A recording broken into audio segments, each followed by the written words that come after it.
Hello aspirants, welcome back to my another video. So guys, ये video उन लोगों के लिए बहुत ज़्यादा इम्पोर्टेंट होने वाली है जो सीटेट की प्रिपरेशन अभी शुरू कर रहे हैं और सोच रहे हैं कि शुरुआत कैसे करें। सो मैं भी एक सीटेट एस्पिरेंट हूँ और मेरे अकॉर्डिंग जो जो चीज़ें इम्पोर्टेंट हैं तो वो सारी चीज़ें आज मैं आप लोगों के साथ शेयर करूँगी। सो फर्स्ट ऑफ़ ऑल, ये वीडियो बहुत ज़्यादा पुरानी है। आई थिंक ये मार्च की वीडियो है जब मैं सीटेट जुलाई के लिए प्रिपेयर कर रही थी। तो ये मेरी गैलरी में मैंने एडिट की हुई थी, तो इसमें वॉइस ओवर नहीं था, तो मैंने सोचा इसको भी आप लोगों के साथ शेयर करूं। सो उस टाइम मैं थोड़ा थोड़ा प्रिपेयर कर रही थी सीटेट के लिए और मैं कॉलेज में भी थी, तो मेरे कॉलेज के एग्ज़ाम्स भी थे साथ में। तो जितना भी मुझे थोड़ा बहुत टाइम मिलता था मैं थोड़ा थोड़ा प्रिपेयर कर लेती थी सीटेट के लिए।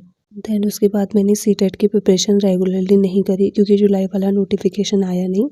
तो मैंने सोचा कि दिसंबर के टाइम पे जब भी आएगा तो उससे कुछ महीने पहले मैं अच्छे से प्रिपेयर कर लूँगी। एंड मेरी आवाज़ आपको अजीब सी लग रही होगी क्योंकि मुझे सर्दी जुकाम लगा हुआ है, तो अभी उसको इग्नोर करना। सो सीटेट का फुल फॉर्म है सेंट्रल टीचर एलिजिबिलिटी टेस्ट, जो सीबीएसई करवाता है। और आपको गवर्नमेंट या प्राइवेट स्कूल में टीचर बनना है तो सीटेट आपके लिए बहुत ज़्यादा इम्पोर्टेंट है। सो इसके अंदर 2 पेपर होते हैं, पेपर 1 और पेपर 2। पेपर 1 होता है क्लास 1 से 5 तक के लिए और पेपर 2 होता है क्लास 6 से 8 तक के लिए। तो सबसे पहले आपको सीटेट की ऑफिशियल वेबसाइट से सीटेट का सिलेबस या तो नोट डाउन करना है या तो उसकी पीडीएफ डाउनलोड कर लेनी है। तो पेपर 1 और पेपर 2 में child development and pedagogy same होती है। लैंग्वेज 1 और लैंग्वेज 2 आप अपने अकॉर्डिंग चूज़ कर सकते हैं और सब्जेक्ट का डिफरेंस होता है। पेपर 1 में मैथमेटिक्स और एनवायरमेंटल स्टडीज़ पूछी जाती है और पेपर 2 में मैथ्स एंड साइंस बैकग्राउंड वालों के लिए और आर्ट साइड बैकग्राउंड वालों के लिए सोशल स्टडीज़। एंड जो पेडागोजी वाला सब्जेक्ट है उसमें पेपर 1 और पेपर 2 में दोनों का जो क्वेश्चन लेवल होता है उसमें डिफरेंस होता है, तो उसके अकॉर्डिंग आप पढ़ सकते हैं। तो उसके लिए सबसे ज़्यादा इम्पोर्टेंट है पीवाईक्यूज़ को देखना। तो सबसे पहले आप पीवाईक्यूज़ को देख सकते हो, उसकी कोई बुक खरीद सकते हो पीवाईक्यूज़ की, तो उसके अकॉर्डिंग आप अपनी प्रिपरेशन स्टार्ट कर सकते हो। तो वो सबसे पहले आपका काम है कि जो भी सिलेबस है उसका प्रिंट आउट निकालो। देन उसके बाद सबसे बड़ा क्वेश्चन ये आता है कि कैसे शुरुआत करें। तो अगर आप बिगनर्स हैं तो इन सिंपल स्टेप्स को आप फॉलो कर सकते हैं। तो सबसे पहले आप चाइल्ड डेवलपमेंट एंड पेडागोजी से शुरू कर सकते हैं क्योंकि ये बहुत ज़्यादा कॉमन पेपर है और बहुत ज़्यादा स्कोरिंग है। इसमें जो भी टीचिंग थ्योरीज़ हैं और साइकोलॉजी हैं उसके आपके सभी के कंसेप्ट क्लियर होने चाहिए क्योंकि अंडरस्टैंडिंग लेवल पे पूछा जाता है। तो आप अच्छे से उन क्वेश्चंस को तभी सॉल्व कर सकते हो जब आप उस थ्योरीज़ को अच्छे से समझ सको। देन सेकंड है लैंग्वेज सेक्शन पर ध्यान देना। लैंग्वेज 1 आपकी जो मेन भाषा होती है जैसे कि हिंदी, तो ये सबकी अपने अपने अकॉर्डिंग होती है। कोई हिंदी लेता है, कोई इंग्लिश, या कोई पहले इंग्लिश लेता है फिर हिंदी, या कोई संस्कृत या उर्दू लेता है। तो लैंग्वेज के लिए आपको ग्रामर और पेडागोजी दोनों को पढ़ना बहुत ज़्यादा ज़रूरी है। फिर थर्ड है, अगर आपकी मैथ्स और ईवीएस है तो आपको कंसेप्ट को समझकर पढ़ना पड़ेगा, सिर्फ रटने से कोई फ़ायदा नहीं है। और एनसीईआरटी की जो भी बुक्स हैं उसका आपको बेसिक क्लियर करना चाहिए।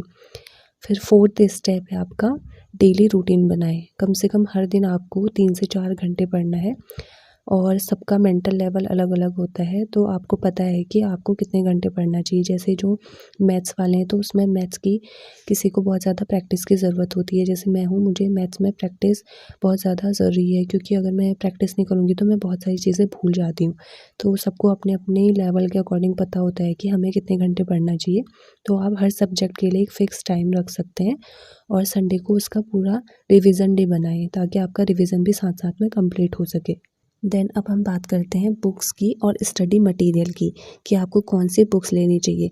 तो कुछ बुक्स मैंने डिस्क्रिप्शन में लिंक प्रोवाइड किए हैं तो आप वहाँ से ख़रीद सकते हैं, वरना अगर आपको कोई बुक ऐसी है जो आपको समझ में आती है तो आप उससे भी पढ़ सकते हैं। ऐसा ज़रूरी नहीं है कि आप डिस्क्रिप्शन वाली बुक लो, बट वो मेरे अकॉर्डिंग अच्छे हैं क्योंकि मैंने उसकी रेटिंग वगैरह देखी थी तो वो मुझे सही लगती हैं। और अगर आप यूट्यूब चैनल से प्रिपरेशन कर रहे हो तो आपको सिर्फ एक यूट्यूब चैनल को फॉलो करना है। बहुत सारे यूट्यूब चैनल को अगर आप फॉलो करेंगे तो बहुत ज़्यादा कन्फ्यूजिंग हो जाएगा। तो एक यूट्यूब चैनल को फॉलो करो और साथ में नोट्स बनाओ, तो वो आपके लिए बहुत ज़्यादा ईजी रहेगा। और जो प्रीवियस ईयर के क्वेश्चंस हैं उनको भी सॉल्व करो क्योंकि वो बहुत ज़्यादा इम्पोर्टेंट है। कम से कम प्रीवियस 5 ईयर्स के जो भी पेपर हैं उनको ज़रूर सॉल्व करो। अगर आपको एग्ज़ाम पैटर्न को और क्वेश्चंस को समझना है तो उससे आपको दोनों चीज़ें समझ में आ जाएंगी। देन अब बात आती है मोटिवेशन की। तो सीटेट बहुत लोगों को इजी लगता है और बहुत लोगों को टफ़ लगता है। तो जिनको सीटेट टफ़ लगता है तो वो ज़्यादा प्रैक्टिस कर सकते हैं, क्योंकि अपने अकॉर्डिंग सबको अपना मेंटल लेवल पता होता है, तो उसके अकॉर्डिंग आप प्रिपरेशन कर सकते हैं। बट सीटेट को जितना ज़्यादा टफ़ मानते हैं उतना ज़्यादा टफ़ नहीं होता। अगर आप कंसिस्टेंसी के साथ और डेली प्रैक्टिस करेंगे, डेली नोट्स बनाएंगे, रिविज़न करेंगे, तो आप सीटेट को ईज़िली क्रैक कर सकते हो। एंड दूसरे के साथ अपनी कंपैरिजन करना छोड़ दो, क्योंकि हर किसी का पेस अलग होता है। तो आप सिर्फ अपनी प्रिपरेशन पे फोकस करो और आपको दूसरों की बातों में ध्यान नहीं देना है। और आपको ये सोचना है कि अगर आप पेडागॉजी, हिंदी, इंग्लिश और अपने सब्जेक्ट की प्रिपरेशन अभी से करेंगे तो वो आपको आने वाले मेन एग्ज़ाम में भी हेल्प करेगा, सिर्फ सीटेट में ही नहीं। सो गाइज़, ये थी मेरी आज की वीडियो। अगर आपको ये वीडियो हेल्पफुल लगी हो तो इसे लाइक करें और शेयर करें और कमेंट में बताना कि आप कौन से पेपर की प्रिपरेशन कर रहे हैं। और अगर आप नोट्स की स्ट्रेटजी पर वीडियो चाहते हैं तो आप मुझे कमेंट कर सकते हैं और चैनल को सब्सक्राइब करें ताकि आपका कोई भी सीटेट अपडेट मिस ना हो। So thank you so much for watching. मिलते हैं नेक्स्ट वीडियो में। Till then keep studying and keep smiling.